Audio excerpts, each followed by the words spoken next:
আমরা মাঝে মধ্যেই রাগে ক্ষোভে বলে থাকি আমাদের কেউ ভালোবাসে না, আমাদের কপালটাই খারাপ।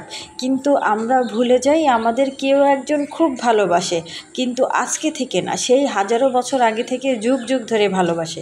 কিন্তু আমরা কারণে অকারণে তাকে ভুলে যাই। হ্যাঁ, আপনি ঠিকই ভেবেছেন, আমাদের প্রিয় নবী হযরত মুহাম্মদ সাল্লাল্লাহু আলাইহি সাল্লামের কথা বলছি। একদিন নবীজির চোখে অশ্রু দেখে সাহাবারা জিজ্ঞেস করলেন, ইয়া রাসূলুল্লাহ, আপনি কাঁদছেন কেন? তিনি বললেন, আমি আমার সেই ভাইদের কথা ভাবছি যারা আমাকে দেখেনি তবুও ভালোবাসে। তারা জিজ্ঞেস করলো, তারা কারা? তিনি বললেন, তোমার পরে যারা আসবে আমার উম্মত। আর এইভাবেই তিনি কাঁদতেন আমার আর তোমার জন্য, উম্মতি উম্মতি বলে। অথচ আমরা তাকে ভুলে যাই এবং হাজারো ব্যস্ততার অজুহাত দেখাই, দুনিয়ার মোহমায়া নিয়ে পড়ে থাকি। আমরা নিতান্তই ভুলে যাই কেউ একজন আমাদের ভীষণ ভালোবাসে, আমাদেরও উচিত তাকে ভালোবাসা। ইয়া রাসূলুল্লাহ, আপনি আমাদেরকে আপনার অন্তর্ভুক্ত করুন এবং আপনার দেখানো পথে চলার তৌফিক দান করুন।